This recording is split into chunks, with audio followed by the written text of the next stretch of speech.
couple minutes before we I'm gonna start start. recording on this channel right now. And Dave, we can hear you, by the way. Recording in progress. Very quickly to my Spanish-speaking folks here, when we translate, select a breakout room, seleccione un cuarto de grupo de trabajo.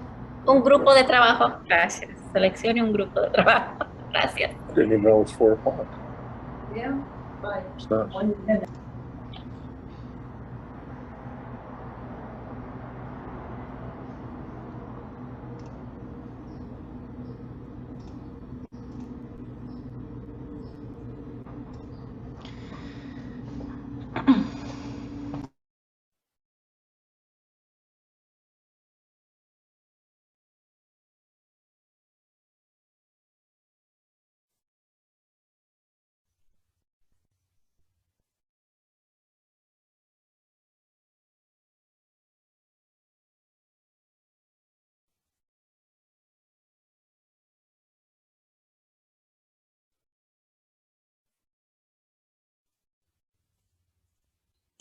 Recording in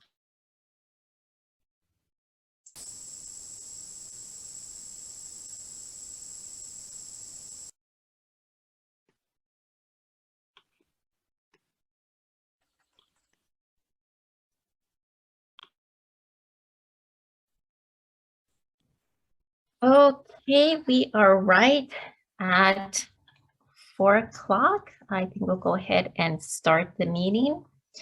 Thank you all for joining us today. This is the South LA AB 617 Community Steering Committee meeting. Again, welcome all. Thank you all for joining us on a Tuesday instead of our usual Thursday. And thank you for accommodating us. 1 second. So I'm going to go ahead and go through some housekeeping notes, please. Before we begin, please allow me to briefly review some general instructions for the meeting for those that may be unfamiliar. First, to ensure that you hear this meeting in the correct language, everyone please go to the bottom of your screen and click on the globe icon labeled Interpretation. From there, you need to select either English or Spanish. After you select your language, if you hear both languages, please click on the Mute Original Audio button. Please note that there is also a Spanish phone line set up for this meeting. It has the same call-in number as this meeting, but a different meeting ID. That Spanish ID meeting number is 932-0955-9643. And I'll give these instructions in Spanish for any folks that need to hear these instructions in Spanish on this line. Hola, para asegurarse de que escuche esta reunión en el idioma correcto, todos por favor vayan a la parte inferior de la pantalla y haga clic en el icono del globo con la etiqueta Interpretación. A partir de allí debe seleccionar inglés o español. Después de seleccionar su idioma, si escucha ambos idiomas al mismo tiempo, haga clic en silenciar el audio original, que es Mute Original Audio. Si escucha todo con claridad, no es necesario hacer clic en ese botón. Tenga en cuenta que también hay una línea telefónica en español disponible para esta reunión. Tiene el mismo número de llamada que esta reunión, pero un número de identificación diferente. Ese número es 932-0955-9643. Gracias. Okay, and I'll switch it over back to English. Please be aware that this video conference meeting is being recorded. By participating in this webinar hosted by the South Coast AQMD, you agree to authorize recording of audio and visual content presented during the live event and consent to subsequent use of the recording in the public domain by the South Coast AQMD. Please note that CSC members can participate in today's discussion in any of the following ways: by using the raise hand feature, by typing in the chat, or if you're calling by phone, press *9 on your keypad to signal that you would like to make a comment and *6 to unmute yourself. Or if you prefer to send questions via email, you can always do that by emailing us at AB 617 comments at aqmd.gov. And both staff and CSC members will be unmuted throughout the meeting, but we ask that you mute yourself if you're not talking in order to cut down on unintended background noise. Public comment period will occur as usual at the conclusion of all the presentations, and we will have a public comment period at the end. And again, we'll just ask our folks to please use the raised hand, and you will be called on in the order of that we see the hand go up. For those calling in using the phone line, you can dial *9 on your keypad to signal that you would like to comment. Your name will be called when it is your turn, and staff will unmute your line, and you can press *6 to unmute yourself. Please remember that each person has 3 minutes to provide comment, or 5 minutes if you need translation. When you provide your comment, please slowly and clearly state your first and last name and the organization you are with, if any. And again, if you're calling, *9 to raise your hand, *6 to unmute yourself, or for written comments, if you prefer, AB 617 comments at aqmd.gov. And I would just like to also welcome South Coast AQMD Governing Board Member Gideon Krakoff, who is in attendance today. Thank you for joining us, Board Member Krakoff. We very much appreciate you being here with us today. Thanks, Thank you. And so now I will pass it over to Paola, one of our co-leads here, who will go over the language gestures. Thank you. Thank you, Evangelina. I think we have slides for that, but thank you, Paul. Thank you. So for language justice announcement, again, I'll reiterate all of those rules for our community meetings. When we're in these meetings, we embrace the principles of language justice. So for everybody who's going to participate, say something on the chat or say something during the meeting, it will be interpreted. So please make sure that as you're doing that, you always say your name each time you speak, that there's only one person at a time as you're participating, that you're speaking up and you're slowing down to make sure that our interpreters have enough time to translate and interpret what you're saying. And also we're gonna make a big effort to ensure that what's shared on the chat is also translated. Have some patience with that, and if there's any issues with interpretation, you're not understanding something, please make sure you raise your hand or you let us know. We want to make sure that in these spaces you can communicate, and feel free to communicate in the language that you feel most comfortable with. So please raise those concerns if there are any. Yeah, thank you so much, and I'll pass it back to Evangelina. Thank you. We also have in attendance Alyssa Cota, who is Board Member Delgado's assistant. So I just wanted to acknowledge that very quickly. And then also I just want to, I think you're all familiar with Lamika, our facilitator, but if you're not, Lamika, she is our facilitator along with her partner in crime, Dianita, and I will hand the baton over to Lamika to take over. Thank you all.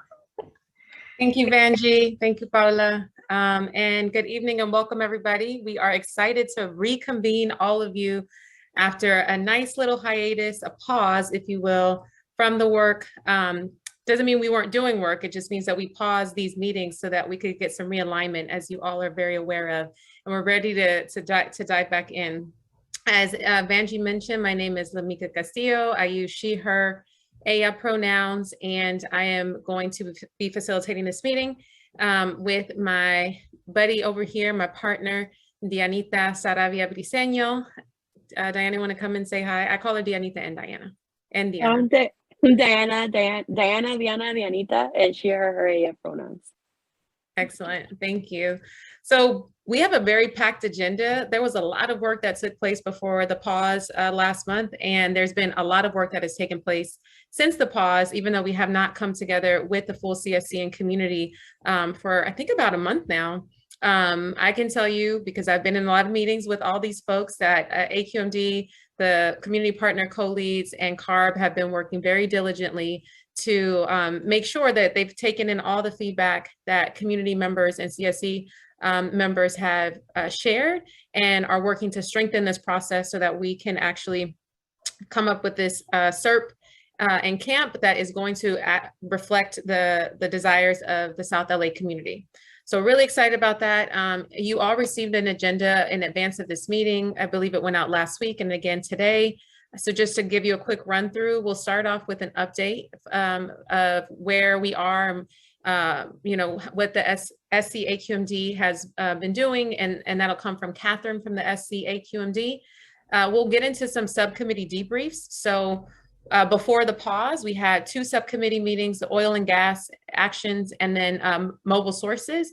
And so we're going to have some updates, some voices from CSC members, as well as from staff. So we have a combination of expertise from subject matters and across, right, the continuum of folks who are working in this field daily and folks who are living and experiencing this work daily, sharing their thoughts and perspectives after those committee meetings. We'll then go into starting to really think about how do we define air quality priorities with specific focus on auto body shops and metal facilities, which are some of the subcommittee meetings that are coming up. So we want to start to prime ourselves for those conversations and give you some information, get some information back from you so that when we come back together next month, we'll have an opportunity to really dive in with some strong ideas. And again, as I mentioned, we have a very full meeting. So the next thing on the agenda is to dive into some solutions and actions. So going back to those subcommittee conversations of the oil and gas and mobile sources. And then we'll have some breakout groups for those conversations. I think it's going to be a really, really great meeting. We'll talk about next steps. We'll open it up to public comment, and we'll wrap up. So that's the agenda. It's very full. I'm feeling good about it. I hope you're energized and excited about it too. I'm going to kick it over to Catherine, who's going to give us an update on where we are since the pause, and then we'll dive in. Catherine. Good evening, everyone. It's really good to see your faces after our pause. So I'm going to do just a kind of a recap on where we are since the pause. It kicked off in early October, I believe October 8th. Each of you received a notice about the pause. Our executive officer, Wayne Nastry, made a decision to pause the program by postponing, just kind of stopping where we were. And really for twofold reasons. One, to begin the process of resetting and realigning within our agency, but also to extend that process externally with our community partners and with all of you, our CSC members. So the community partners then suggested an additional pause and extension for this community in order to do a deeper coordinated planning on how we can best achieve AB 617 goals and better engage with you. So you have noticed probably a change in how we give our presentations. There's more opportunity for community voices to be uplifted. We plan to continue with that approach. But in looking back, without the pause, there was really minimal opportunity to adequately assess the best path for moving forward in developing the SERP and CAMP in a way that is more community driven. So as external discussions have been underway, we have since that time, you recall on October 20th, during the pause, we held an all CSC community discussion. And there was a broader opportunity to hear some of your concerns and to uplift your ideas for a better path forward. The pause did accomplish and is continuing to accomplish its goals. So it has prompted very meaningful discussions, both locally, across the state with other air districts, with the California Air Resources Board, and with legislative representatives, including Assemblymember Christina Garcia, on potential legislative changes to AB 617 to accomplish its goal, and maybe to reassess the framework for the program. last Monday. Apologize in advance for the short notice again. You received an invitation to have a very frank and open discussion with our executive officer, where he summarized his recent meeting with Assemblywoman Garcia. And you received notes from the meeting. So if you weren't able to attend, you got those, the detailed notes. I'm not going to take time to go over the discussion, but in essence, he summarized his recent meeting with Assembly Member Garcia, wherein he requested a couple of things. An extension to the CERP development timeframe, and then also we just discussed some funding that might go directly to community organizations. And just in short, there was an expression, a response of interest, advancing those interests. So next steps, we're going to be having a follow-up meeting to be scheduled sometime in the second week we're aiming for December. So if you did not attend the first meeting, no worries, we'll have a follow-up meeting.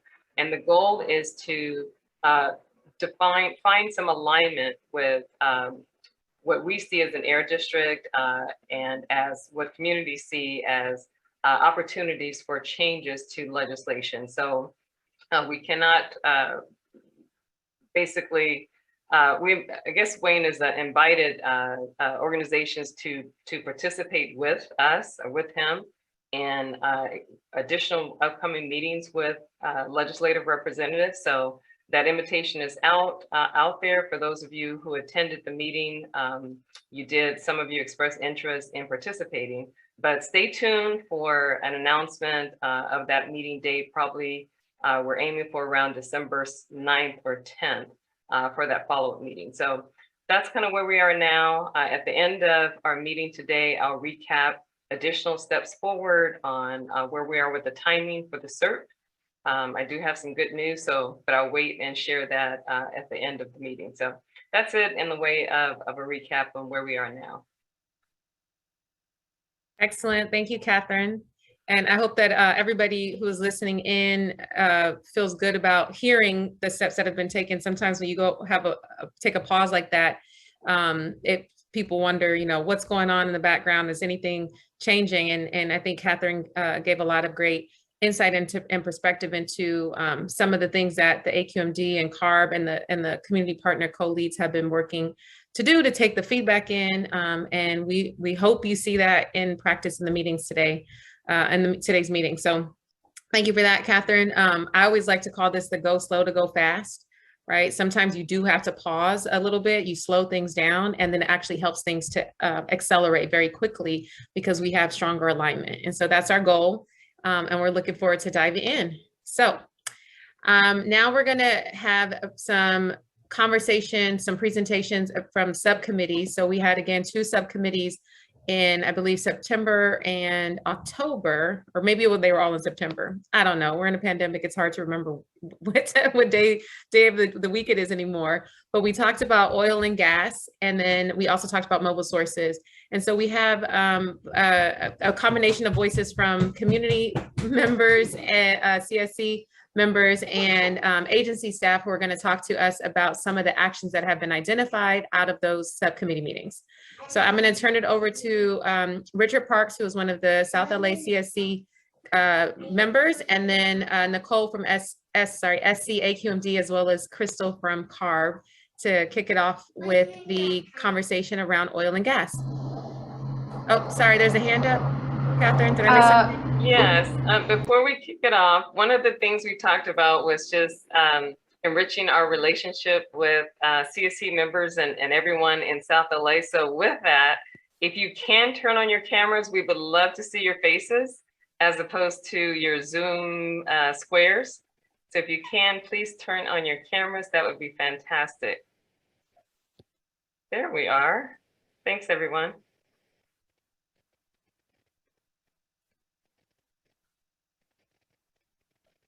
Okay. Thank you, Lamika. My name is Richard Parks, and I serve as president of Redeemer Community Partnership in South LA, where I've been a resident now for about 35 years. I'm wondering if I can share my screen with you all. Sorry, Richard. Anthony or Paul, can you make Richard co-host, please, so he can share his slides?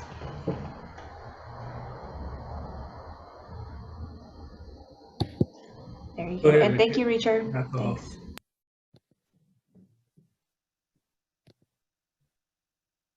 Okay, so are you all seeing those slides yet, or?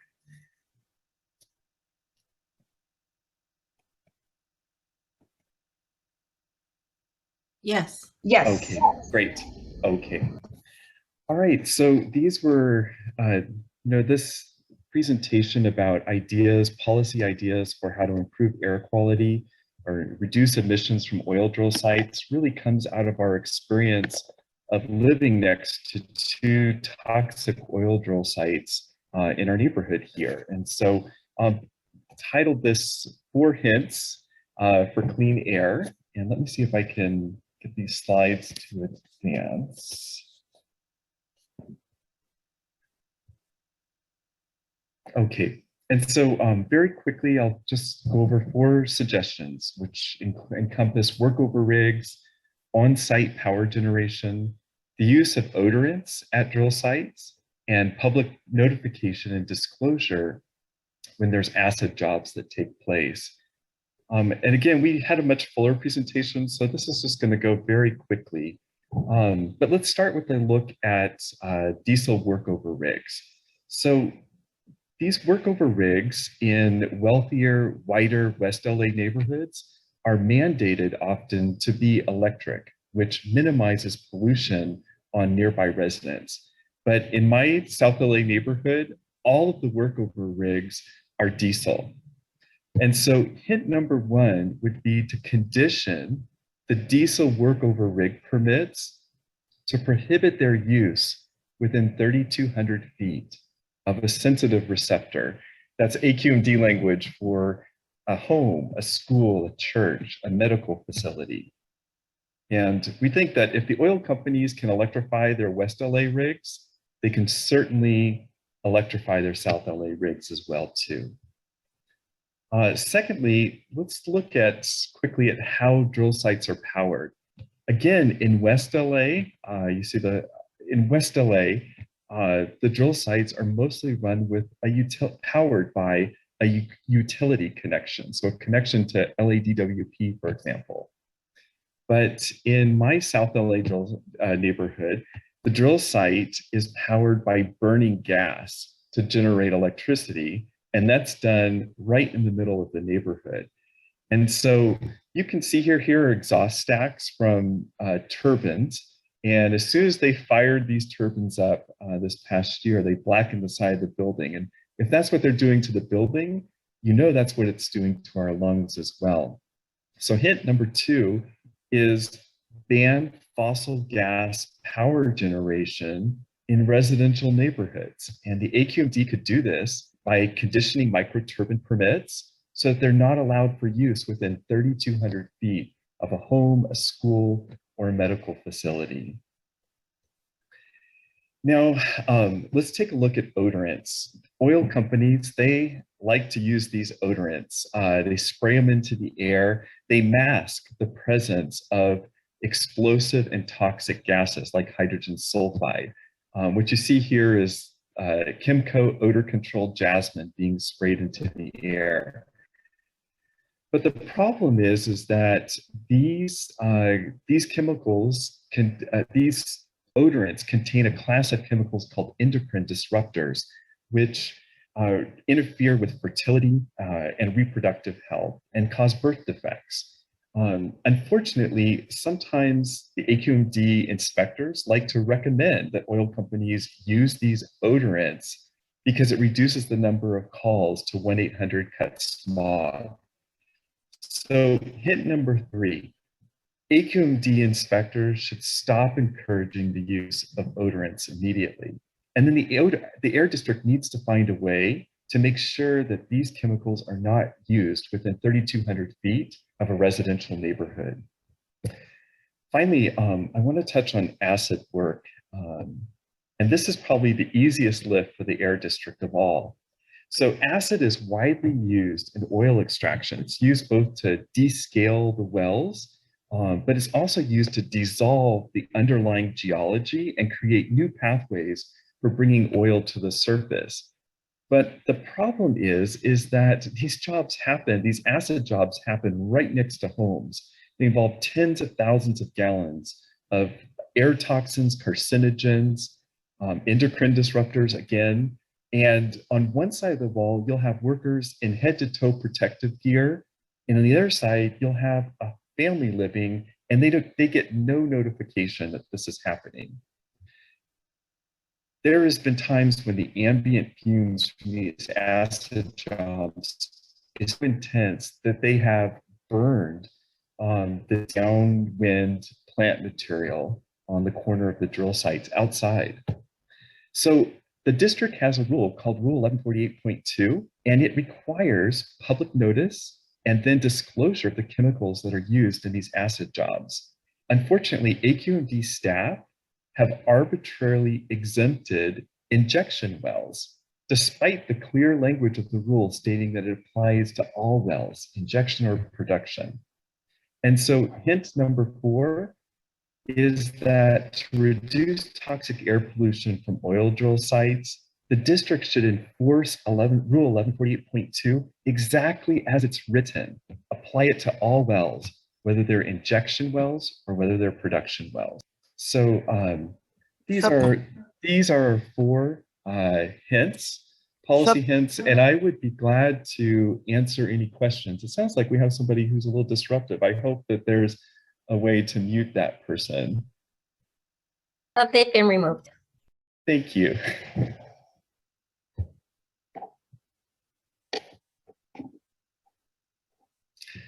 That's all I have, folks. I'm happy to answer questions. Thank you, Richard. And thank you, Banshee, for helping to remove the disruption. I think before we go into questions, actually, no, I think we could take a couple questions for Richard, and then we're going to have Nicole step in and share some thoughts from the South Coast AQMD and Crystal from CARB. Did anyone have any questions for Richard?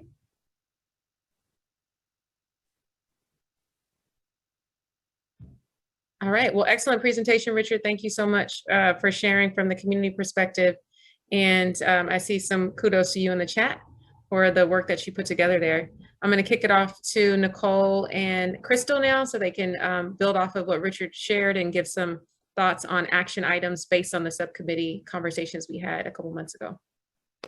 Sure, Paul, if we can pull up the slides.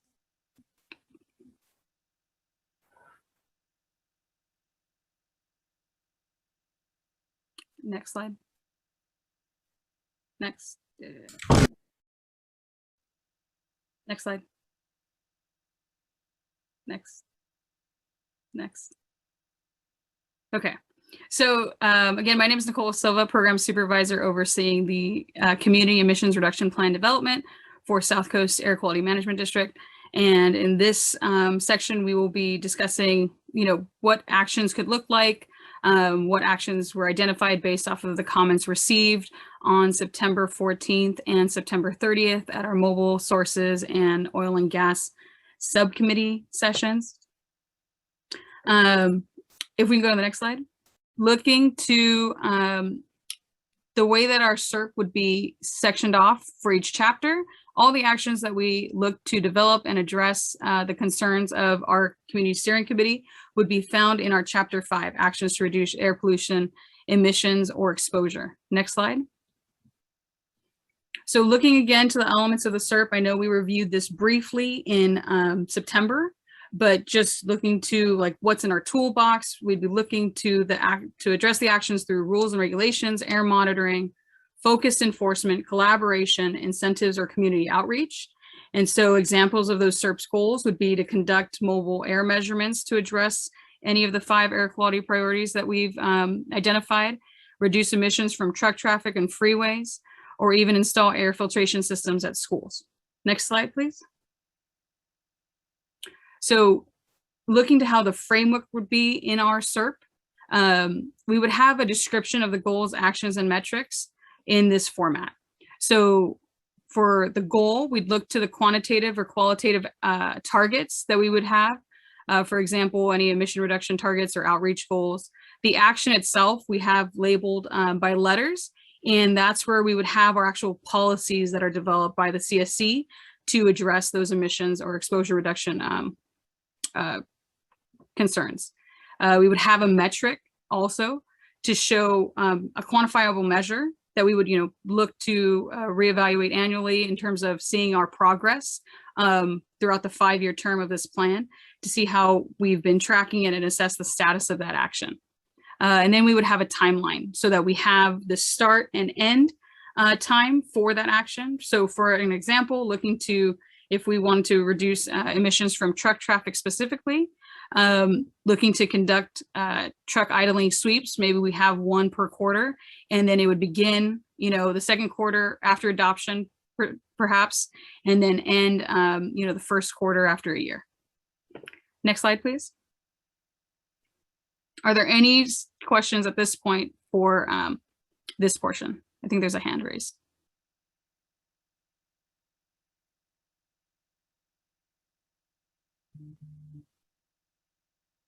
Nicole, thank you so much for that presentation. I just wanted to pause for a moment because if anybody has questions, they won't be able to ask those questions right now. Unfortunately, we do have some Zoom bombers who have attempted to take over our meeting. And of course, this is a public meeting and we want to be respectful and give everybody the space. But if folks are not being respectful and are spewing hate and racism and some of the things that are going on in the video, then we will have to remove you from the meeting. So I just want to acknowledge that. And also for those of you who are here and want to have a serious conversation about this, because this is very important, we have for a moment paused people's ability to unmute themselves unless the host unmutes you. So when you raise your hand, we will be able to unmute you, and then you can speak. And then also we paused the chat because there were some inappropriate things taking place in the chat. So I just wanted to pause and acknowledge that and apologize to everybody. Of course, I think you all know this, but I'm a professor at USC, and USC was one of the first universities to have Zoom bombers. So I'm used to this at this point, and we will continue with the meeting as planned, but I just wanted to acknowledge that and take the time to apologize. We can't control some folks' actions, but we will continue to do the important work that we need to do here. Okay. And again, Nicole asked if anybody had any questions or comments in reaction to what she just presented. And so I'm looking in the chat, there is one hand raised. So we can, I'm only a co-host. So if one of the hosts, Anthony or Paul, I think Anthony, actually you're the host. Okay. So then the other thing too, then if I can just follow up on what Lamika had mentioned, is that if you are one of our CSC members, if you can also take the time to right click your name in our participants line and note your name so that we can check it against our roster and make sure that you are someone who should be participating in this meeting. That would be helpful. Or if you want to email us at ab617comments@aqmd.gov, we can also check via that and look to correct your name in our roster here. Also, in addition, please make sure it's your first name and either initial or your last name. Thank you. Thank you, Nicole. Thank you, Danita. And I just wanted to again point out that the links that someone posted in the chat, please don't click on those. We don't want anybody to have any issues with your technology because they look suspicious, as was put in the chat. So we can't get rid of them in the meeting. So just wanted to make sure you all knew, please, unless you see someone who is from the CSC co-leads putting something in the chat, like a link to something, I would advise you to not click on those. So then if there's no questions, we can pull up the slides again, and then we can go on to actual action, potential action examples based off of those comments that we received at the subcommittee meetings. Next slide. So again, as a reminder, when we're back, as we have 5 air quality priorities, 1 forward poll. We have mobile sources, oil and gas, general industrial, auto body shops, and metals. Today, we will be focusing on mobile sources and oil and gas. Next slide. Just highlighting a few of the comments that we've received. Many concerns were related to the emissions from the various types of mobile sources that commute in and out of and around this community, focusing on heavy duty trucks, as well as trains, and even emissions from like construction sites. We received many member suggestions, such as, addressing the complaint process and seeing if there's any chance for expedited complaint response, and maybe focusing incentives on those cleaner technologies, such as zero emission vehicles, and maybe even installing air filtration systems to reduce the exposure at those schools or nearby freeways. And we can also use the other tools that we've mentioned, such as outreach, to get the word out and inform other members of the community of what regulations are in place, so that we can all work together to reduce emissions in this area. Next slide, please. So at this point, I want to introduce Crystal Ruel Chen from CARB, and then she can go over the example for Action A. We won't go through all of these just for the sake of time, but we can discuss this further in the breakout rooms. But go ahead, Crystal. Oh, great. Thanks, Nicole. I wasn't sure if I could unmute myself. Afternoon, everyone. It's so nice to see your faces and hear your voices. Again, I am CARB Enforcement's South Los Angeles Community Liaison, and my pronouns are she, her, and Aya. Thank you so much for letting us share some of the actions we've taken in our other communities to help reduce exposure to emissions from trucks. So while it says idling under this action, we know you're concerned about emissions from trucks and buses and off-road construction equipment in general. And so I'm going to share some actions that we can do to address that more general concern. One of the big things that we can do is to increase the inspections that we're doing in the community for these vehicles and the equipment, especially at construction sites, at your drill sites, and even throughout the community where we might not know that there are truck traffic and idling concerns. And we can work together with you, the CSC, and the community to identify these locations of concern with other communities. We've worked on mapping exercises, and we've used other forums to solicit communities' input on areas of concern. So that's certainly an action that we could take. Another action that we've started working on is we're really trying to focus on trying to figure out what to do about the warehouse truck and truck traffic issues. We already can, and we are conducting inspections on vehicles and equipment at warehouses. And we're also starting to offer outreach material to educate truck drivers about some of our regulations. So specifically, that there's a 5-minute idling limitation near sensitive receptors. And as many of you might know, a number of these warehouses are being located near sensitive receptors like schools and homes. And so the other idea that we have that we haven't tried out yet, right, is we're thinking about how we can work together with warehouses on a more voluntary basis to create good neighbor policies, really, right, to reduce the impact of the truck traffic on the surrounding neighborhoods. So this might look like helping them create a no idling policy, figuring out ways to minimize lining up to enter facilities, right? So they create that queue. So places like the port are working on timed entry systems, for example, encouraging them and sharing with them, the benefits of green barriers. These are even things that the community might be able to support through applying for some of the supplemental environmental project money that we have through our funds gained from settlements with emissions violators.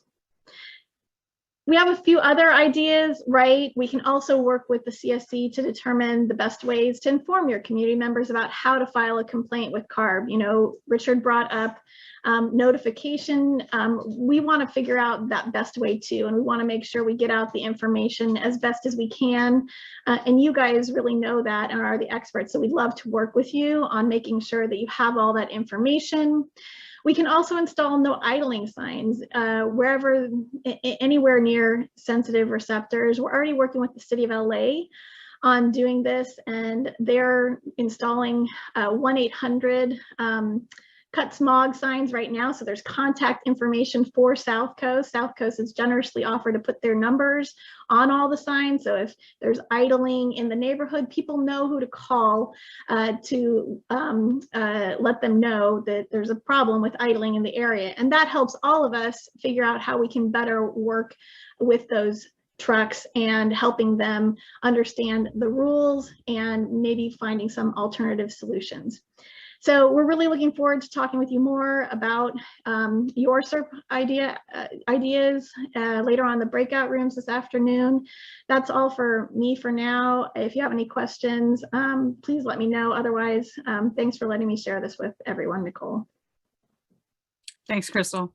So we can hold questions at the very end. I just want to briefly go over, give an overview of the other ones. So for B, you know, we do have a community air protection program incentive funds that could be used for exposure reduction, such as installing air filtration systems at schools. So just know that through this program, we may have some guidelines that we have to follow in terms of how incentive funds are spent. Next slide.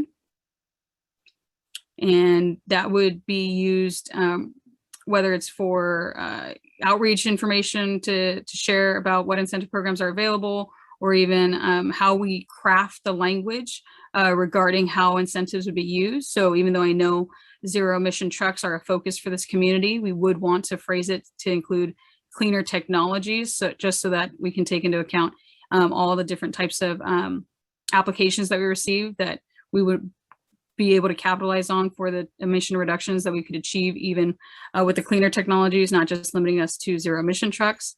And even, you know, have focused enforcement, again, using that toolbox of strategies that we have to address mobile sources. Tim? You're on mute. I'm so sorry. Unmute. Hi, can you hear me? Yes, I can. Terrific. You know, I think it's really critically important that all of the businesses that are doing these things be well informed and be a part of this process instead of apart from the process. All of the companies employ people, and most of the people live within the community of South Central Los Angeles. So I think we want to come together and all do the right thing instead of use this just as an enforcement procedure where we threaten the daylights out of people instead of getting them to work with us. Thank you. Thank you, Tim. If there's no more for mobile sources, we'll go on to the oil and gas. Next slide, please. That was a good point. So again, for the oil and gas industry, in addition to what Richard had mentioned, back one, please. We do have, you know, other concerns that were mentioned about proximity to residents and students, part of that public notice and disclosure, and even the concern for abandoned oil and gas sites. So as we look to craft the different regulations, we do have to still look to what South Coast AQMD's authority is. And so even if it does not fall within our purview, we could see what actions are available to work with other agencies who might have that authority. So looking to some of the suggestions, it would be collaborating with, you know, other regulatory agencies to address the concerns raised by the CSC. You know, provide outreach similar to what, you know, Tim was saying, to kind of get the information out there and kind of bring the community together so that businesses are aware of what the regulations are that they have to abide by. You know, working with the community to gather data, you know, developing systems to kind of ensure that the data that we have access to is known, and, you know, we can provide outreach to show how to use our databases so that you can find, you know, whatever information you're looking for. Next slide, please. So again, we have several actions that range from all of our different strategies, whether it's conducting mobile monitoring around oil drilling sites. You know, we would have the actions in the SERP itself, again, the Community Emissions Reduction Plan, but then the details of what that plan for air monitoring would be included in our Community Air Monitoring Plan. So, you know, here for the oil and gas industry examples for potential actions, you might see air monitoring as an action, it could be listed in both plans. Just one will have more details. We'd work with appropriate agencies, again, regarding air monitoring to ensure, see what the specific activities or what other certain conditions may be that emit, different levels. And then even make referrals, again, working and collaborating with those agencies, not only through enforcement, but even in regulatory aspects to see where else we can address the community's concerns. Next slide. Part of the implementation of the community emission reduction plan would be report backs for all these different actions that we include. And so if we do have specific actions for oil and gas, whether it's enforcement, part of the CSC meetings after adoption of these plans would include, periodic summaries or information regarding those findings of what was confirmed or verified via those complaints that were received. Touching upon what Richard had mentioned, we can explore expanding that Rule 1148 series, whether it's looking to see what kind of notifications need to be addressed or how we can better improve our approach in terms of implementing those rules. I know someone else had requested that other chemicals be required for the type of reporting and notifications that are included in that series. So we would have an action that lists it generally, and then it would be during the rule development process that we would really work with the community as well as all of our stakeholders that the rule would be applicable to throughout our jurisdiction to ensure that the rule addresses those concerns. And again, it could also be, outreach such as training on our facility information detail so that you can see where notices of violations are for different facilities, see what kind of permits those facilities have, and we can kind of give you informational items, throughout these CSC meetings, even after implementation, to give a better picture of what is happening in this community. Next slide, please. Oh, wait, sorry, go back one.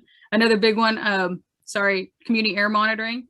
We can look to see how we can incorporate and bring the community in for these efforts.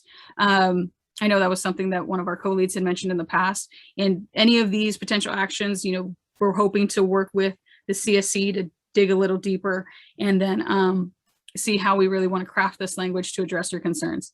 Next slide. And then Crystal, I'll let you speak to carbs.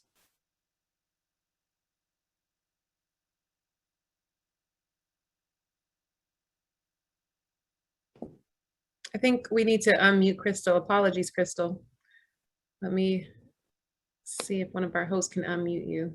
Thank you all for your patience with the process that we've had to put in place unexpectedly. We got you unmuted, Crystal? Yes, thank you so much.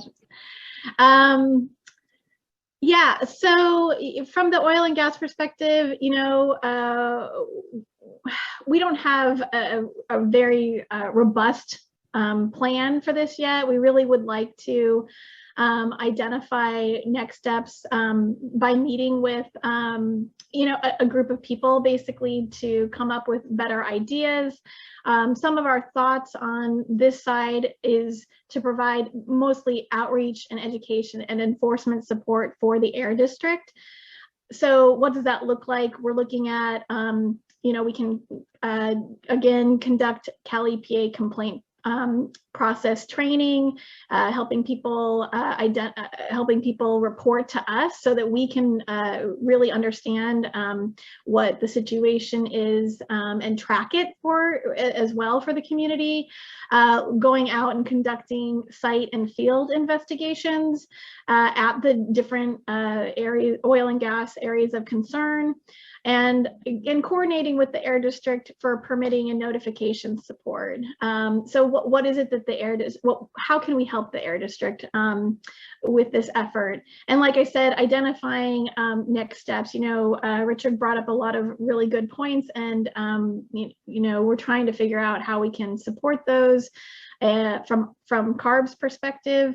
And so having that opportunity over the course of, say, this next year to discuss that more in depth with those people that are interested in discussing this further, it seems like might be a really good option. We've already started working on something like this in Southeast LA with a small group of people on the catalytic converter theft issue there. And so we'd be very interested in pursuing that if that was an action that the community wanted to take. Thanks. Thanks, Nicole. Excellent. Thank you both, Crystal and Nicole, for the presentation. I know people are eager to jump in. I imagine that folks have questions. We are going to get into some breakout groups, not right now. We want to give you a chance to let this marinate because there was a lot of information. You got 3 excellent presenters. So we're going to not take questions now, but when we get into those small breakout groups, we're doing a World Cafe. You'll have an opportunity to really take a deeper dive, and there will be staff from AQMD and CARB in those rooms to hear more of your ideas and reactions to these proposed actions and priorities, and then also to answer any questions that you have. So snaps, I like to give snaps to you all for doing an amazing job. We are going to now move into the next part of our agenda, which is defining air quality priorities for auto body shops and metal facilities. And we are going to hear from one of our CSC committee members, Tim Strelis, who's going to share some stories about, or share a story about metals facilities and a case study on that. So we're going to kick it over to Tim. Yes, thank you. And I'll share your slides, Tim. Give me 1 second. Oh, sorry, 1 second. All right, can folks see? Oh, I didn't mean to do that. All right, Tim, it's all yours. You're on mute. I think we have to unmute him. Sorry. I think Anthony, can you unmute him, please? Everybody hear me? Yes. Okay, well, the good news is I've already completed the presentation and I want everybody to have a nice evening. That was a little bit of an attempt of a joke. So anyway, my name is Tim Strelitz, and my wife and I, Karen Strelitz, founded a company called California Metalex in 1979 on 366 East 58th Street. We can go to the first slide, please. That's our location, East 58th Street.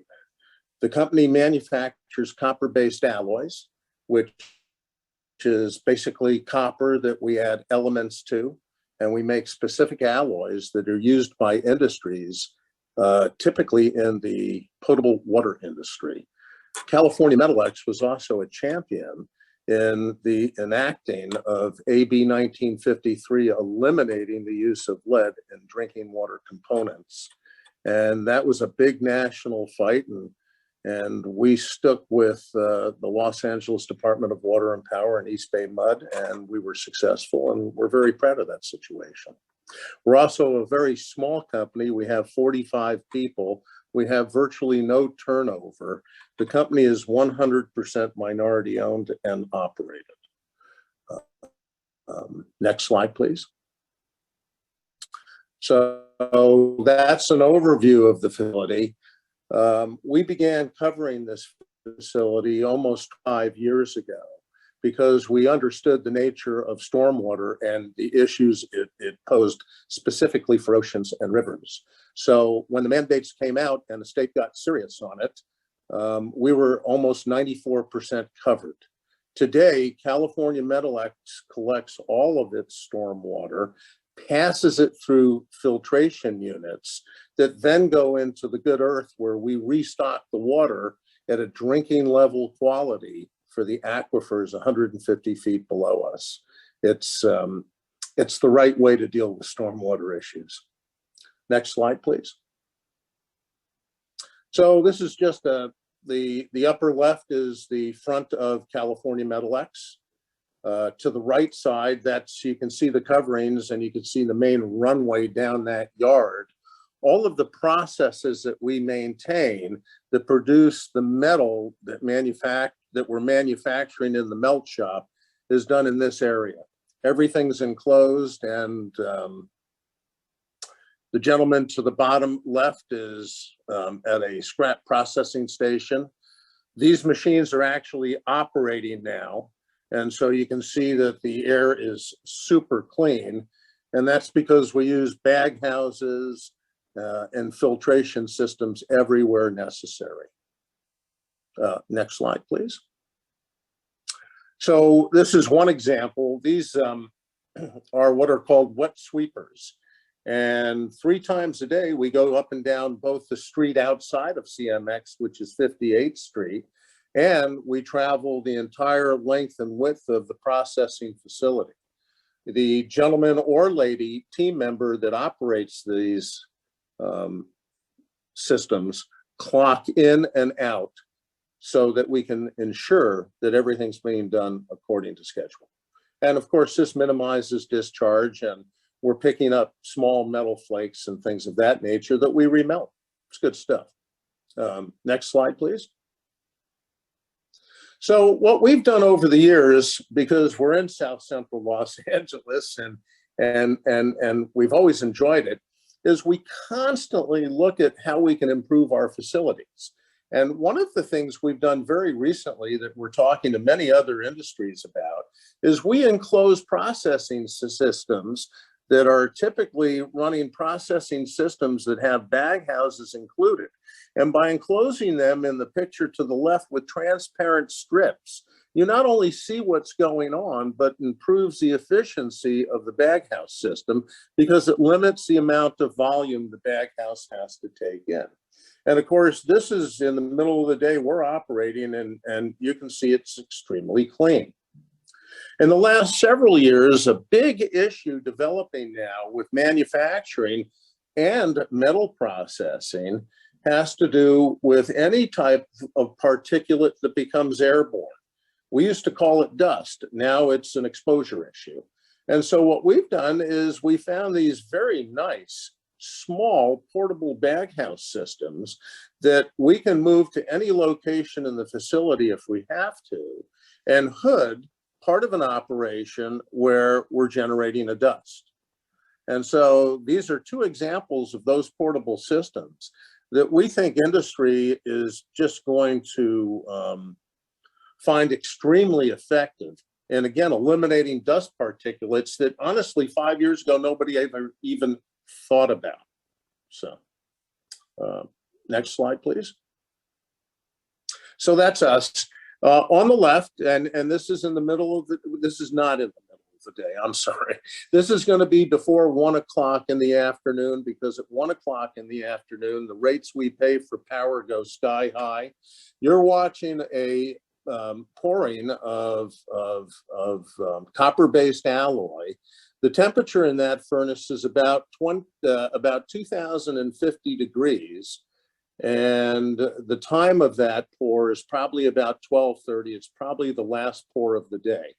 To the right side are the completed ingots, and they're cooled, and you can see our CMX imprint in them because we're very proud of them.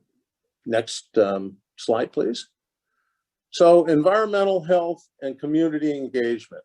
California Metal X has been in business for 40 years. My wife and I are now just about 70. We're both very active. As we said, most of our 45 team members have been with the company for many, many years. We have a lot of 25 and 30-year members. And because we're a small family-run company, and because we're a neighborhood company, we really understand that the most important thing we have to success are our people. And so we're always looking to improve circumstances. Last year, we developed a little office of environmental health and safety, and we focused on quality improvements of emissions and exposure reductions, which include the enclosures I showed you. And when you saw the one film of the molten metal pouring out of that furnace, in the next 6 months, that'll be fully enclosed as well. And so we take a very active involvement with the team that runs the company. And we also are deeply focused on the community because we are a part of the community. We are not apart from the community. And that includes talking at local schools. It includes tours for students, community groups. We've had many NGO groups come through our facility. We're just happy to do it. Let's see here. Oh, I got a little chat that I didn't quite get. And so here we are. Encourage partnerships between communities, businesses, AQMD to incorporate best practices. So Air Quality Management District knows CMX very, very well. And they know that we're extremely interested in working with the community and with the regulators. And we think that if all of us put that together well, we end up having companies that manufacture goods that employ folks looking to gain the great middle class that we call the United States of America. And last but not least, what I would say, and I said earlier, is that we should create incentives for businesses to incorporate best practices. We have a lot of small companies that don't even understand what they may be doing to the school across the street when they sit on their diesel trucks and run them for 30 minutes at a time. We need to get to them, and they need to be part of the 617 meetings. I mean, these folks need to be deeply involved in this process because those jobs are vital to our neighborhoods. We don't want to destroy the neighborhood jobs that are so important to all of us. We do want a better environment. Next. Oh, and you know what? I would say this as well. I'm sorry. So the latest thing that CMX is doing is we're installing monitors, and we're installing monitors around the boundaries of the company. And the reason we're doing that is we really want to know what's going on as quickly as we can. For many years, most of our team members carried individual badges that were pumps. And we did that because we wanted to know. You know, ignorance is not bliss anymore. And the more knowledge that the companies have about what's actually going on, the better we can control those issues and make the communities better places to live. Thank you. Excellent. Thank you so much, Tim, for that presentation and amazing work you have been doing. I'm going to kick it over to Paula now, and she is going to take us into the next portion of our agenda, which is a case study on auto body shops. Great, thank you, Tim, and thank you, Lamika. Yes, so if we can go back to the slide deck, thank you. And actually, I'm gonna toss it to one of our SCLA push partners, our community-based project in South LA, partners USC, who's helped. I think you passed it. There you go. Who's helped us do research around auto body shops and best practices. So I'll pass it to Jessica to present on this. Is she here? Or Jill Johnston? I think she's here too.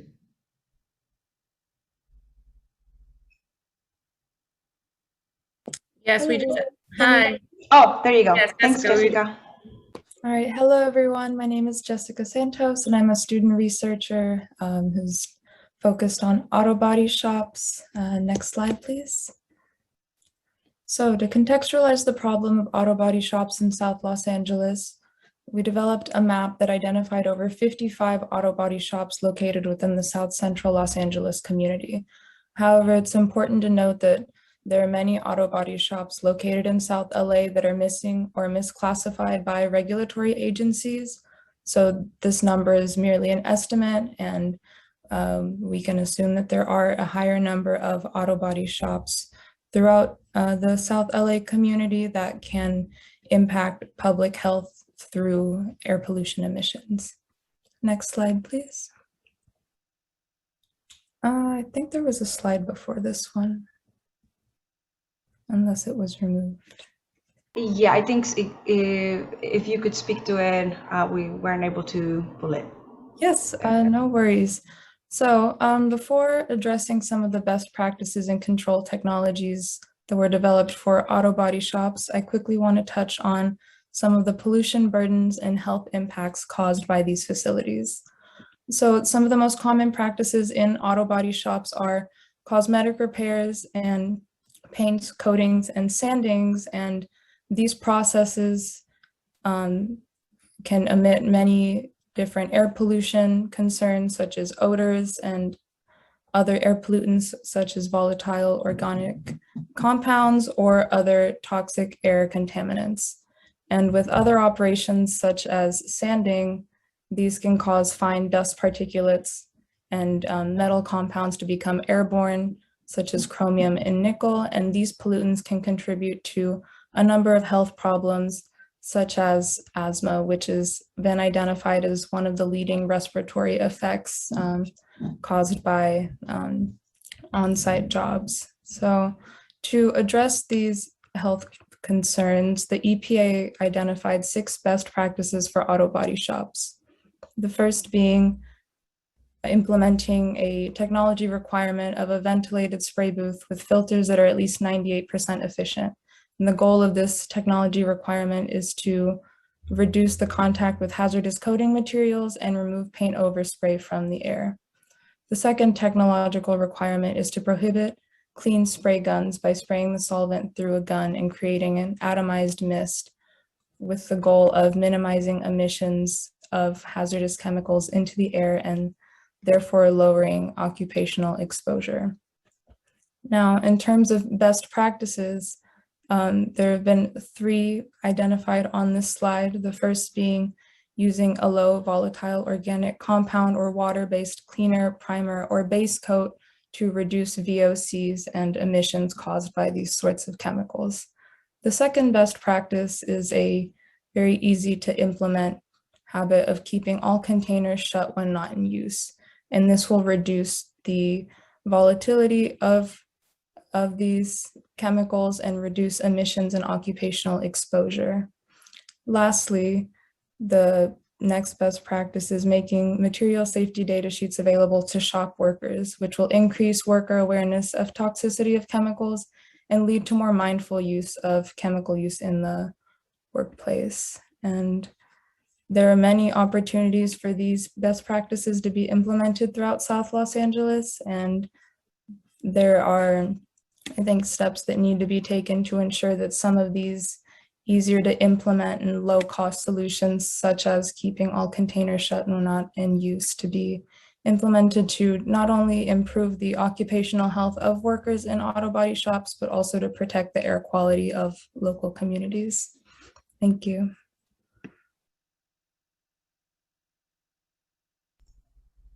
Thank you so much, Jessica. Yeah, I'll pass it back to you, Lamika. Excellent. Thank you so much, Jessica, for that presentation, and to Paula for getting it organized.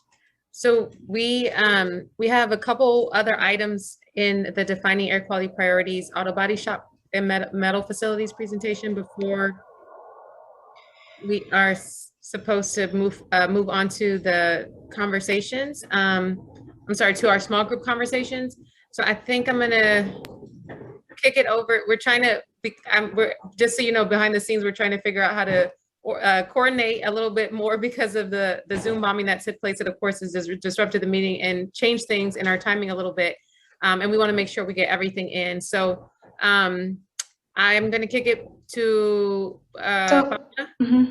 Yeah, if I'll make a suggestion. I think we're going to go further deeper into actions and priorities needed for auto body shops and metal facilities during our next meeting. We had an activity that we had prepared for sort of gathering feedback and thoughts about what those priorities are.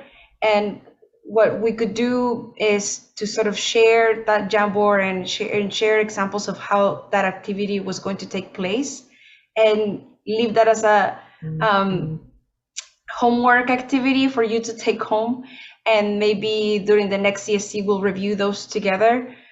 as I do want to give space for us to talk about the oil and gas and mobile sources actions, now that it's sort of fresh and we just talked about it. So I'll just make that suggestion, hear what folks think about that. Because, you know, we wanted to introduce just overview of what are the stories around metal facilities, what are they doing as Tim talked about, and then what the research that we're doing around best practices, and for you to get more familiarized around those concepts. But maybe during next meeting, we can dive deeper into auto body shops and metal facilities. So if that's okay, maybe we can do that.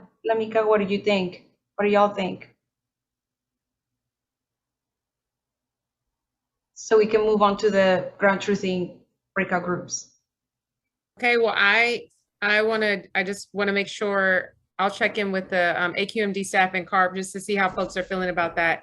And thank you all for your flexibility and patience with things flowing the way that they have tonight. I think everybody's done a really great job of continuing with the presentations, but of course it has meant that some of the timing has shifted. Nicole? Catherine, I'll let you speak to that. I know you had a suggestion. Yes, thank you. I'm sorry, I'm behind the scenes trying to watch out for additional disruptors. I would suggest if just hearing from the CSC members, if you are open to extending the time of the meeting just a little bit so that we can proceed. We do have staff here that is prepared with the presentation, so hate to just, you know, delay that entire discussion. If everyone is open to having the meeting just continue a little bit further. I know we typically end right on time, but considering, you know, what's happened this afternoon with the disruption, are you okay to stay a little bit longer? Or we can wait and have the discussion at the next meeting. So, Catherine, it's Susan Nakamura. I was slated for the back bark discussion, but hearing the comments today, I can put something together that's more on point, that is very direct in regards to the comments in terms of what our rules do and how they are protective for backed and barked. So whatever your choice is, I can tailor the current presentation verbally, or I can put something else together for everybody. Either way. Well, more direct is always better, but let's hear from the CSC members as to what your preference is.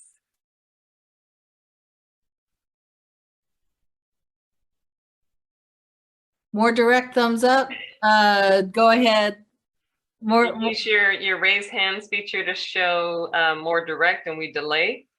Just a thumbs up, or yeah. Okay, I'm seeing a couple hands, visual hands in the video, and then hands and thumbs up in the reactions. Okay. Okay. Well, I like this consensus building activity. Thank you, Catherine, for the suggestion. Susan, for being flexible and saying you can come back next week, or not next week, to the next meeting. And to everybody for being flexible again with that. Excellent. All right, it looks like we're all on the same page, and we can move on. I think I'm still turning it back over to you, Paula, for the next portion of the agenda. Yes, yeah, thank you for being flexible and for for the suggestions. I'm wondering if I should share the Jamboard activity, if it will be helpful for the air quality priorities, for folks to do it on their own time, look at it, and you can do it at your own time, and then we can bring it back during next meeting. Would that be helpful? I see some head nodding yes in the videos. I know it's hard to see all the faces, but I think if you share it, we can make sure it goes out via email after today's meeting. Okay. I know folks are already familiar with this tool of Jamboard, but after hearing the thoughts, the comments you heard from both Tim Strelis and Jessica around auto body shops and metals, what we wanted to do is sort of do a walkthrough of your experiences or the things you experience in your community regarding auto body shops and metals. So once we send you this link, what we thought is, creating the scenarios for you to think through what are the different actions you would like to see to improve conditions for auto body shops that will improve air quality in the community.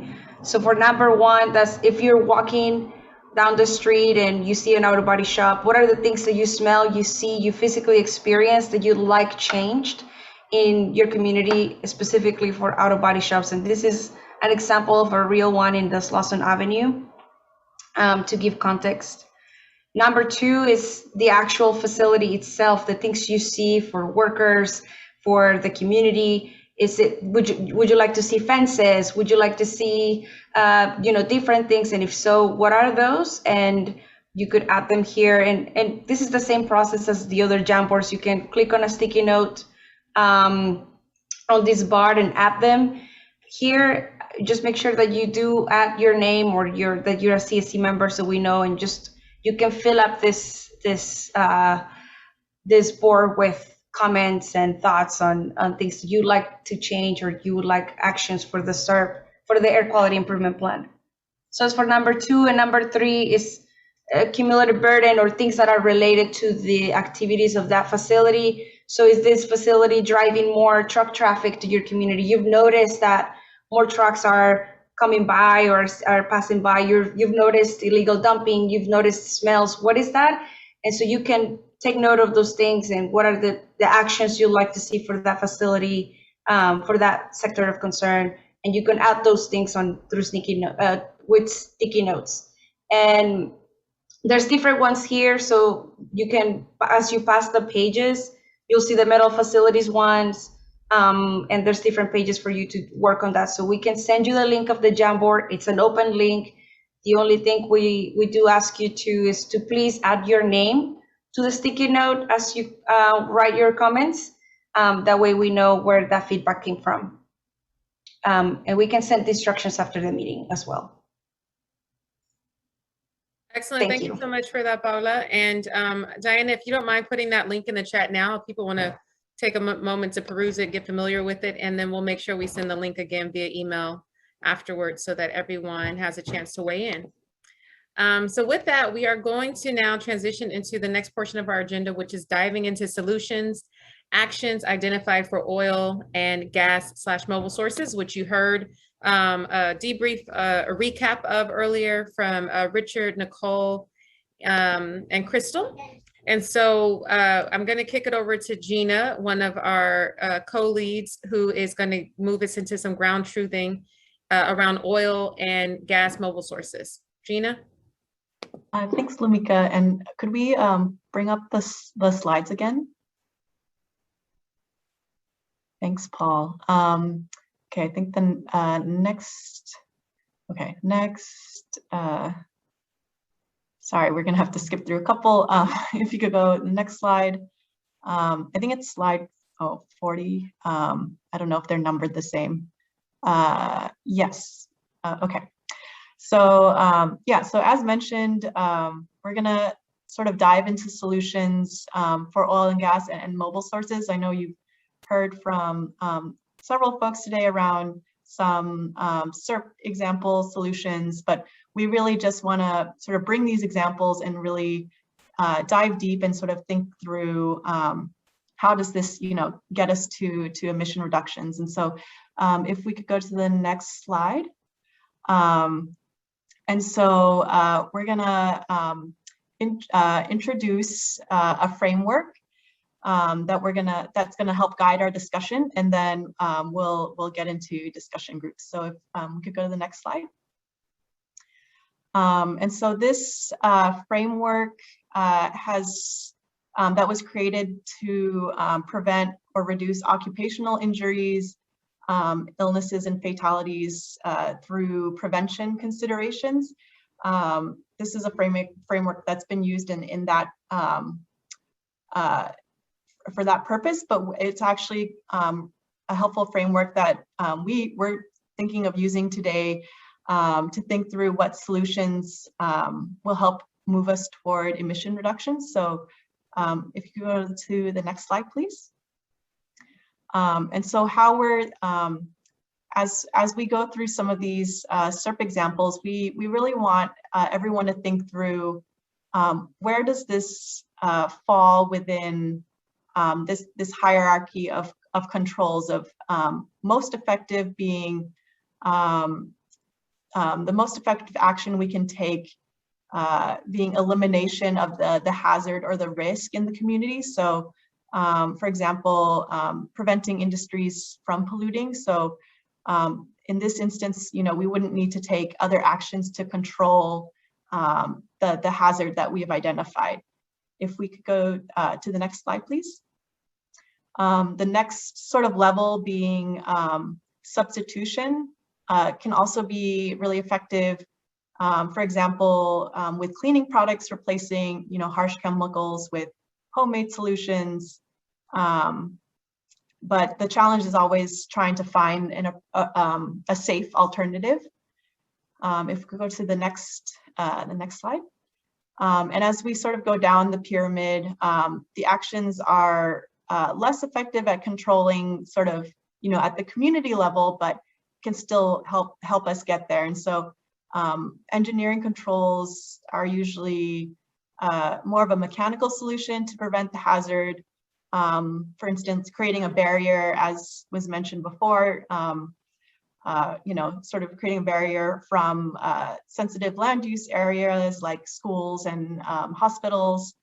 And so this could be one way of getting us towards some of the actions that we can think through in terms of mitigating our exposure to some of these pollutants. And so if we go to the next slide.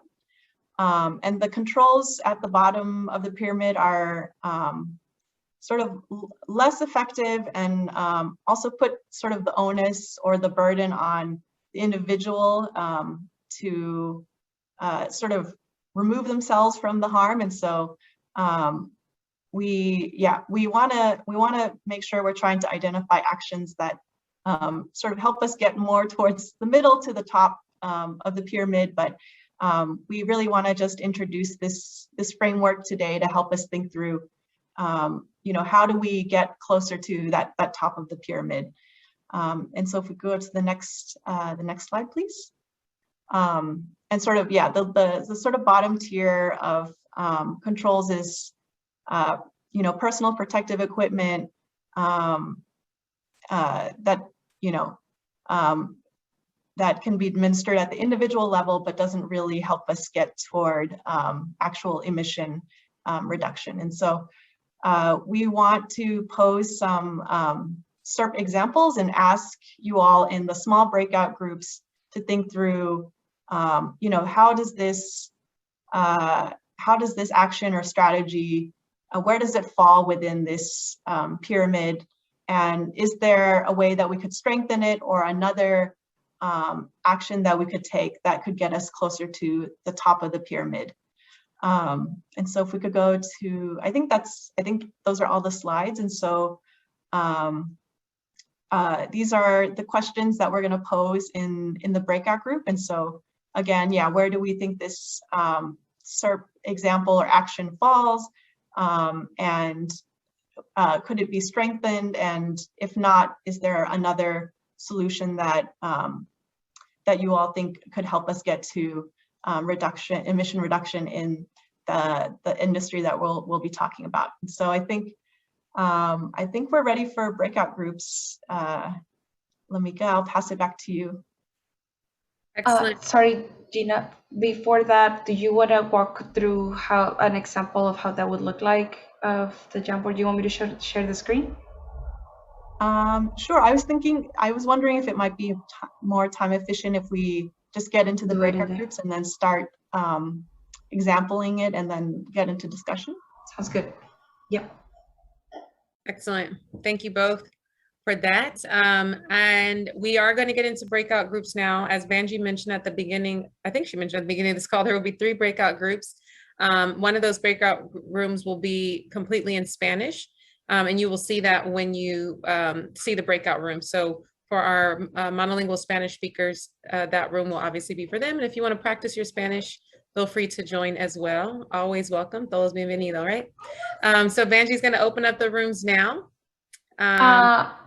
Yep, just a quick instruction. So we're going to, so your group says either if it's oil and gas or mobile sources. It's not that you're not going to get to discuss that at 10 minutes or 15 minutes. We'll send a message for the breakout groups to know to change conversations and talk about mobile sources. You do not have to move. Just stay in your breakout group, but the folks who are technical experts or have more expertise on that area will go to your breakout group after the 15-minute time. Yeah.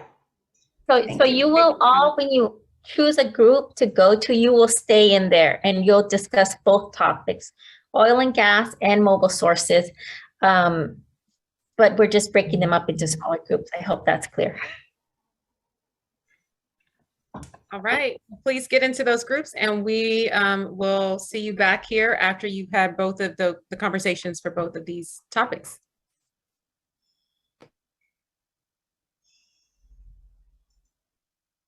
Also, if you need assistance being placed into a group because you are on phone or you are unable to see how to add yourself to a group, just let us know.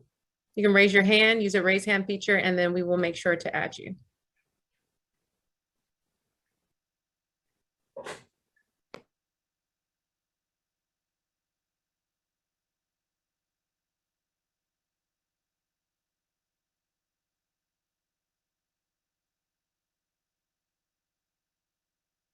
Hi, Carolina, or I'm sorry, Caroline. Hi, I'm not seeing the breakout group. Okay, I will get you. Did you have a preference for which one you want to start with? I know that's fine. I can start at anyone. Okay, great. I'm going to get you a mobile sources first. There you go.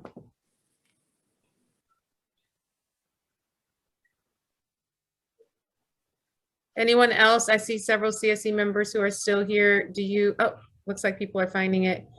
Caroline, did you receive the invitation for group 2?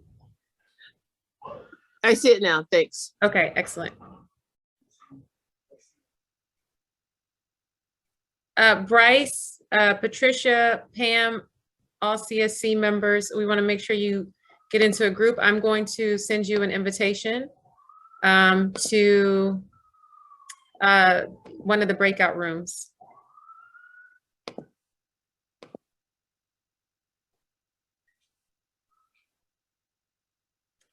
Okay.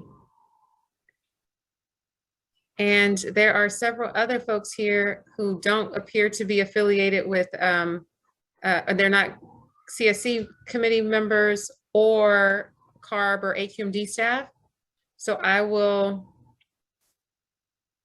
well, actually, yeah, I don't, if you need assistance getting into a room, please just let me know.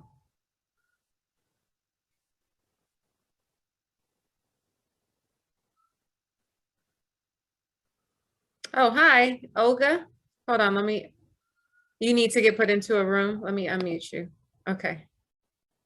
Hi, thank you. Yeah, if you could put me into oil and gas room, please. Okay, yes, let me see. I'm gonna put you in mobile sources first. You'll get both oil and gas, but that group has fewer people at this point, so. Actually, Lamika, she's South Coast AQMD staff, Olga. So, oil and gas, Olga, is where you think? That's where I initially was assigned. Yes. So we'll go and get you there. Yeah. Apologies. Sorry about that. Sorry. Here, I'll get you in there now. I know, with all the bobbers and everything, and we're trying our best. No, totally understandable. All right, I have invite popping up on my screen, so I'm going to. Excellent. Thank you so much. Thank you, Lamika. Yeah, and Crystal. Crystal, yes. Can I get in a breakout room too? Yeah. Oh, you said you want breakout room 2, you said? I think I'm supposed to start in mobile sources, right, Benji? Okay. Okay. Gotcha. Thank you. And then you'll switch. Okay. And then you'll switch. I'll get an invitation at that point again.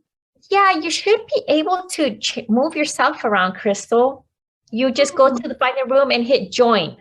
You just hit the join button. No, If I'm not, you doing can just that. leave the other room and come back here and we'll put you in. Yeah. Okay. It's too Okay. complicated.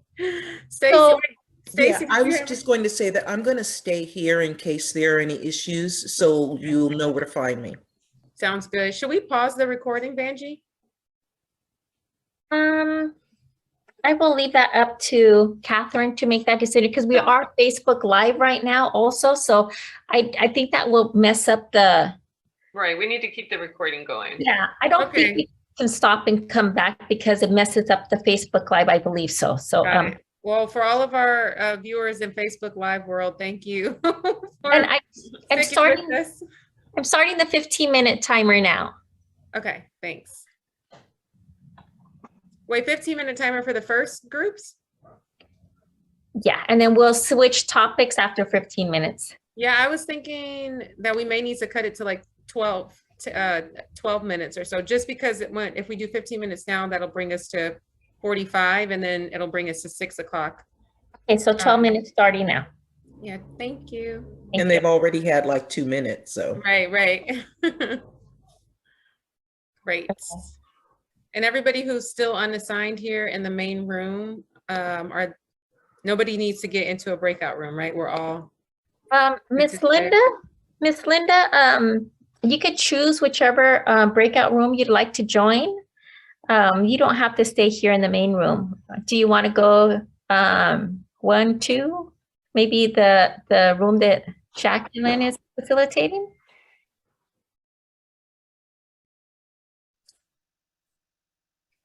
And I see Storm is here. She's a CSC member as well.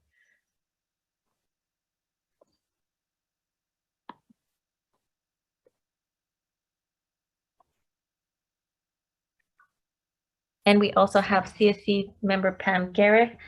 Lamika, maybe we'll just assign them. I don't know if they're having. Okay, I can do that. You said Pam Garrett, Miss Linda, and Storm? Yeah. Okay, I'll do that. Thank you, Lamika.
Hey, I'm not sure who just sent the message to everybody saying that they only have 1 minute left, but that they need to come to the main room, but we actually are supposed to just have them switch, the presenter switch to another room, not have everybody come back to the main room. I was about to broadcast a message. So it doesn't look like anybody's coming back though. Yes, please switch rooms. There we go. But not everybody's switching rooms, just the speakers are switching rooms. And if you're not in the main room, then you can't see the chats that are coming, that whoever South Coast AQMD is, they can't see these chats in this main room if they're in the breakout rooms. Okay. I'm gonna just send another message that says for the presenters to move, or not presenters, but the agency staff to swap rooms.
Olga, did you need help?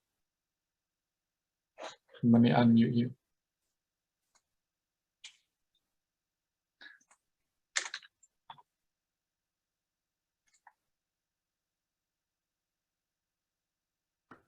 Hi, Olga. Hi, can you please move me into the breakout room number 2? Which is So it's the one that was mobile source. Mobile source, but now it's oil and gas. So It is? Okay. I'll put you in room number 2. okay, thank you. I have to find you.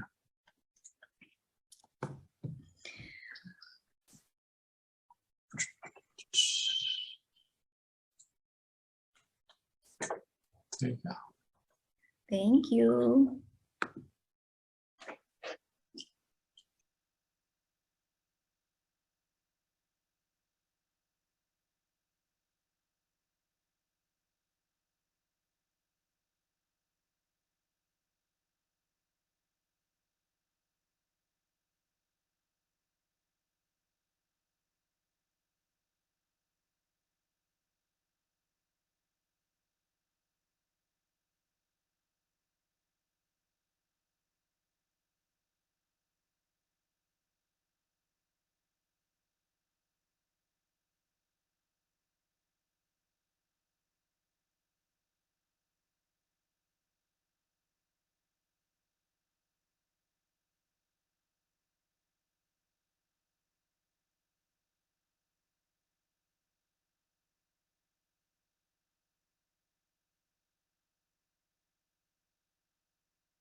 Welcome back. It looks like folks are coming back.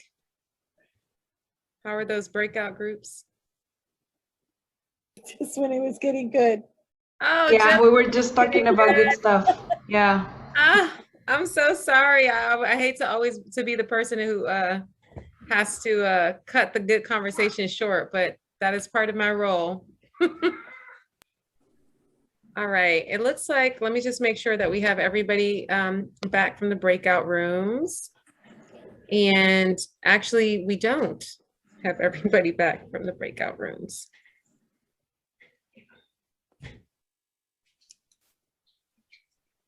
Okay. Maybe we do have everybody. Well, welcome back, everybody. Hope those conversations were great. I'm going to turn it over to Jacqueline from Watts Clean Air, and she's going to guide us through a very brief group reflection before we hear from Catherine, who's going to define next steps, and we'll open it for public comment. Jacqueline?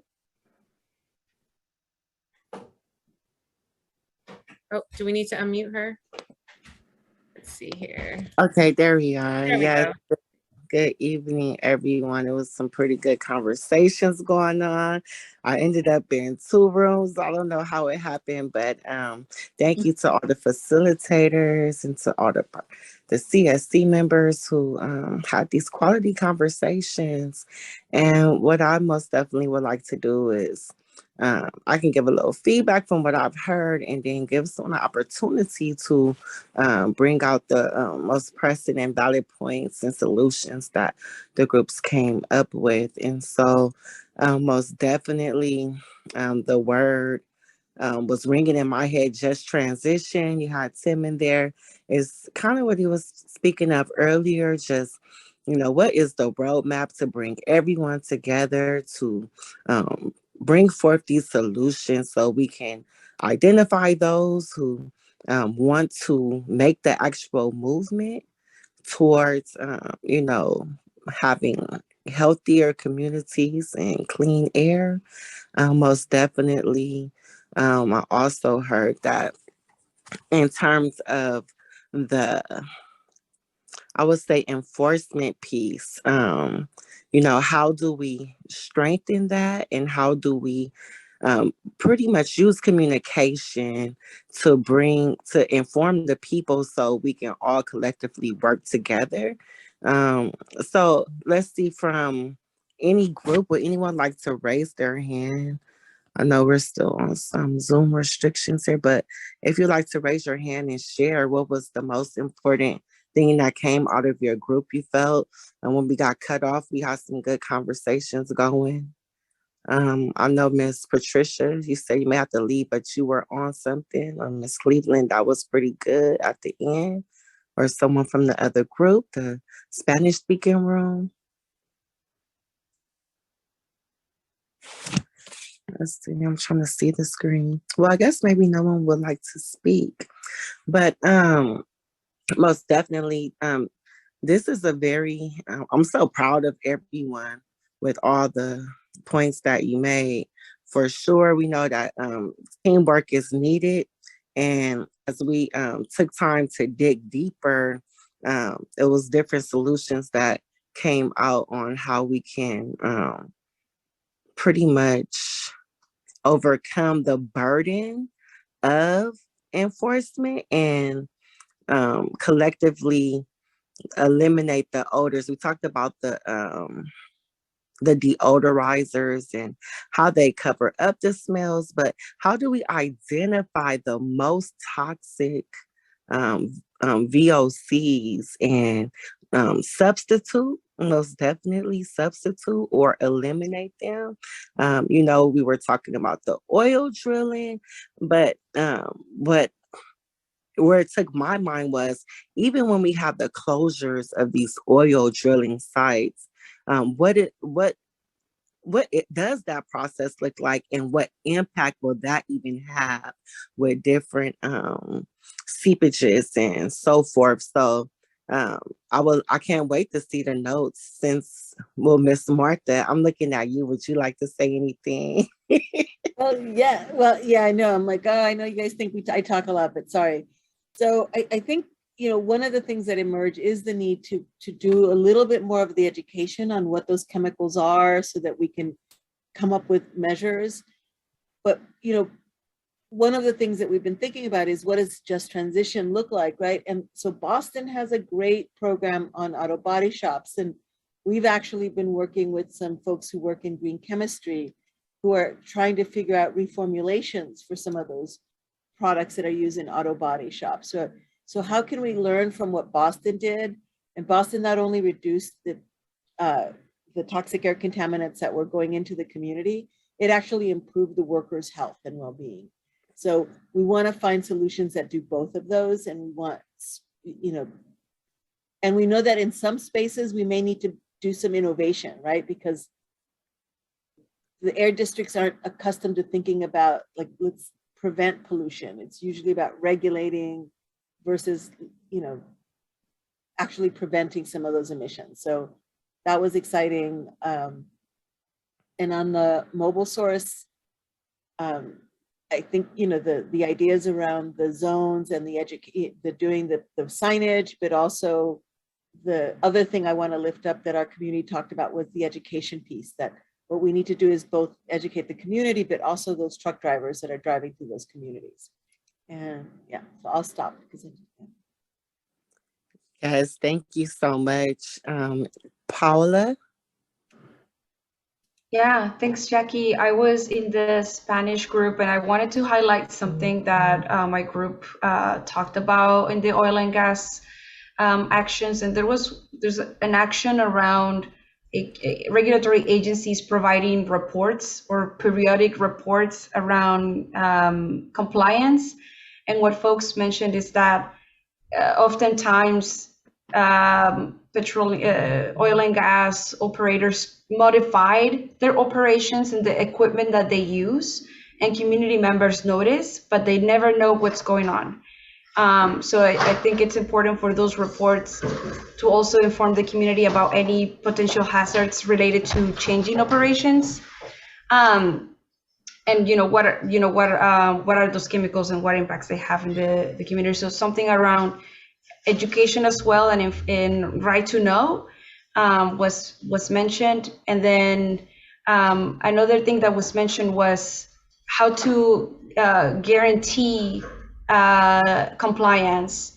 And so as you're revising, doing supervision and evaluation, I think Joaquin said this, what are the processes in place to ensure compliance and enforcement with those rules? Yeah, thank you. Yes, thank you so much. That is very important right there, that last point. And I believe it speaks to an observation that I made as I was listening to the group. And it's really, as we're coming together, it's the leadership development and capacity building that's required. I know, Nicole, you had mentioned in the group, you have to get with your land use people. And it's like, how do we get all of the pieces of the puzzle and put it together? What systems do we use for communications? Are we going to do neighborhood council systems, community block systems? How deep are we really going in the trenches? Because the reality is, yes, these businesses are in place and, they're intertwined and making the world go around. But in terms of the people, where do we meet the people at this critical point? Because we are heavily polluted and we are stricken by many health disparities. And I believe that we will all make it happen. This is a beginning to something very beautiful, especially as all of the legislations are coming down. How do we build our capacity to make sure that everything is aligned? I believe something was mentioned earlier about timelines and things of that nature, but how do we really pretty much fill everything together, fill all the gaps? So that's pretty much, if no one else has anything else, most definitely the notes from the groups, they will be coming out in a process. Would anyone from AQMD like to? I believe Fatima has their hand Yeah, up. I was just gonna say, Yes. Jack, yes, we have one more hand up, Fatima Iqbal. Zubair, if you wanna unmute, wait, let me unmute you. Ask you to unmute yourself and you can share. Yeah, thank you. Thank you for that, Jackie, and everyone. I guess I brought this up in the room, but I know there's been a group really working to get MHF, modified hydrogen fluoride, outside of the two refineries. And right now it's a super dangerous chemical. It exists in only the Torrance and Wilmington refinery, and this group has been fighting for years, lobbying a lot of different groups. So I'm wondering, like, I guess from the stakeholders we have from AQMD, CARB, and everyone, I guess is a question for you. Why hasn't there been action on that? Because there is like to your point, Jackie, there is a viable chemical that they can use that's a lot safer for the community. If God forbid something were to happen, it would lead to many fatalities around Wilmington and Torrance. And if you guys remember the Richmond refinery blowing up, right? So yeah, I'm just wondering, what sort of action is being taken on MHF, because that is highly urgent. Yes, we have to collaborate and work together, but this has been something that this Torrance refinery action have been trying to collaborate for a really, really, really long time. And so I'm wondering what action will be taken to remove MHF from the refineries when there is another alternative, cleaner option.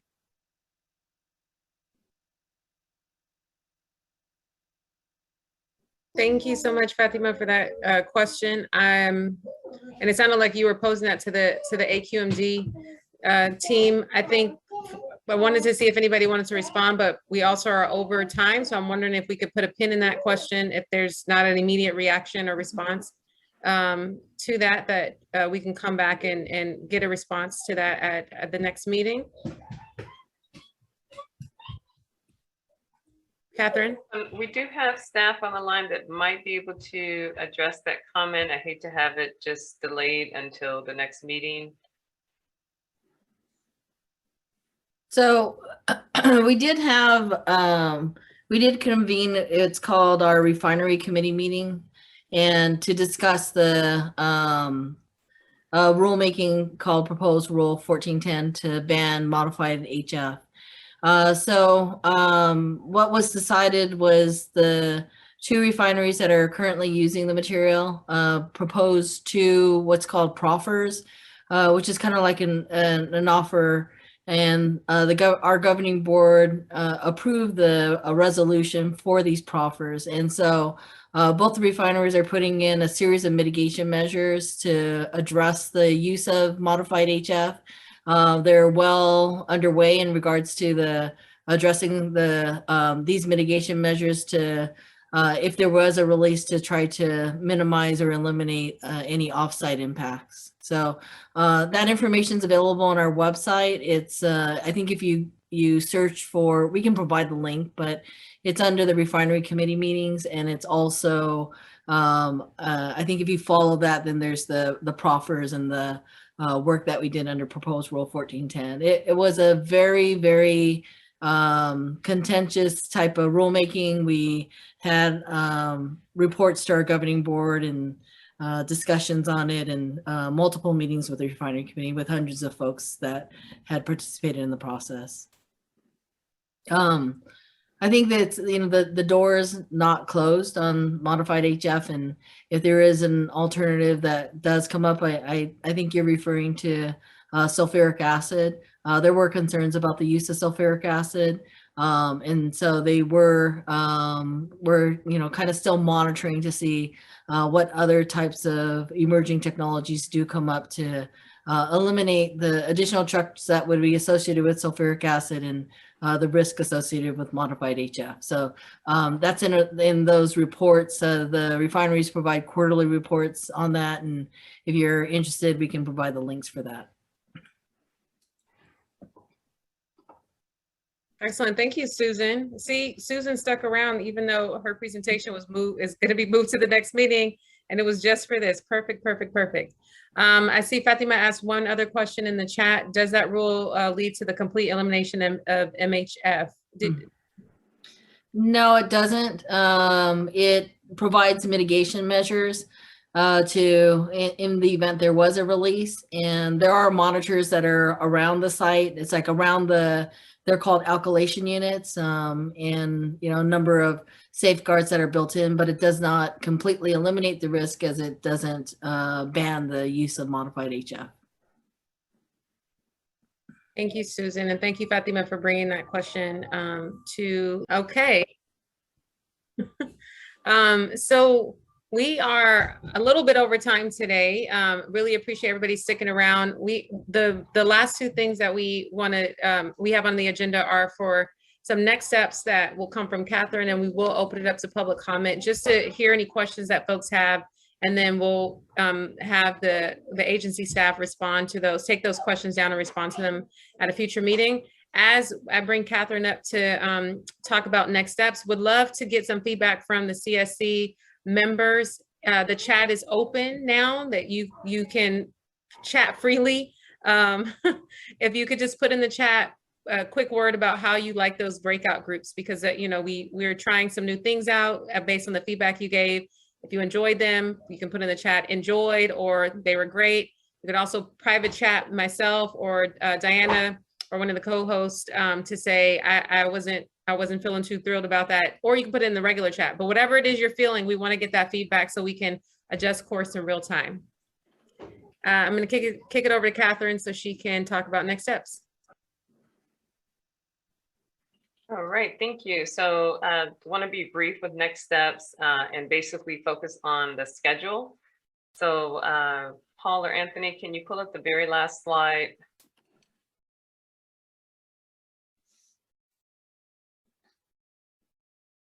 Awesome. Okay, so this is a meeting timeline for a quick recap of where we are now.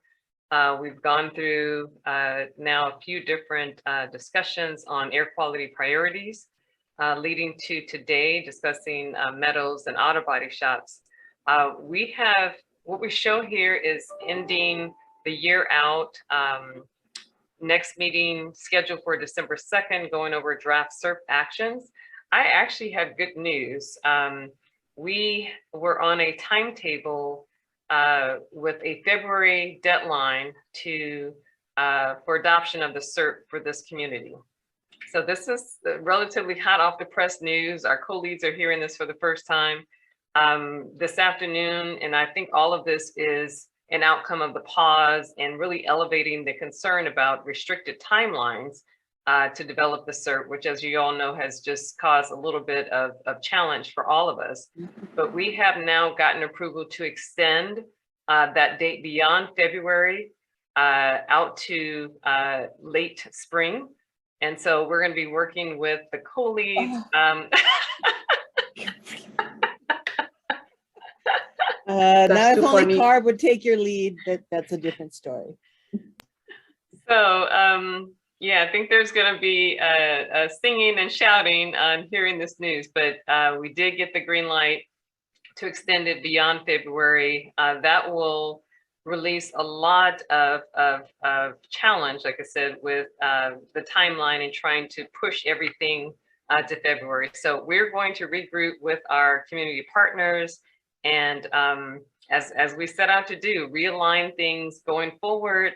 So at the next meeting, it is scheduled for December 2nd. We will be in contact with the CSC on what the topic will be for that meeting. We now have the opportunity to sort of regroup and outline a different schedule going forward.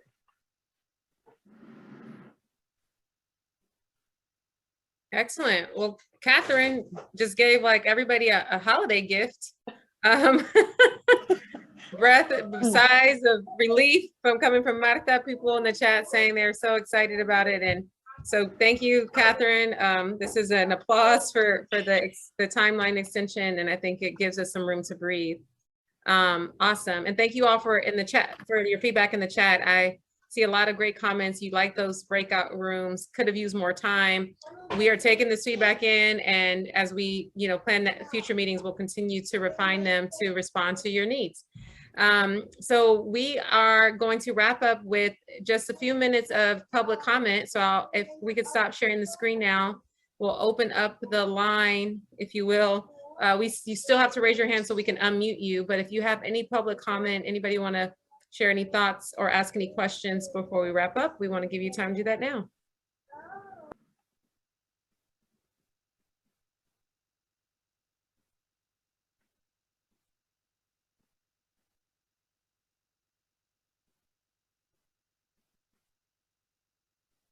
All right, I think everybody's done for the night.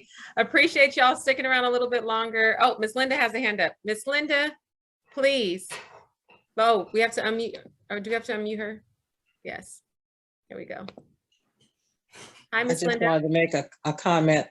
I think we were so excited about the news that Catherine gave that we're like speechless.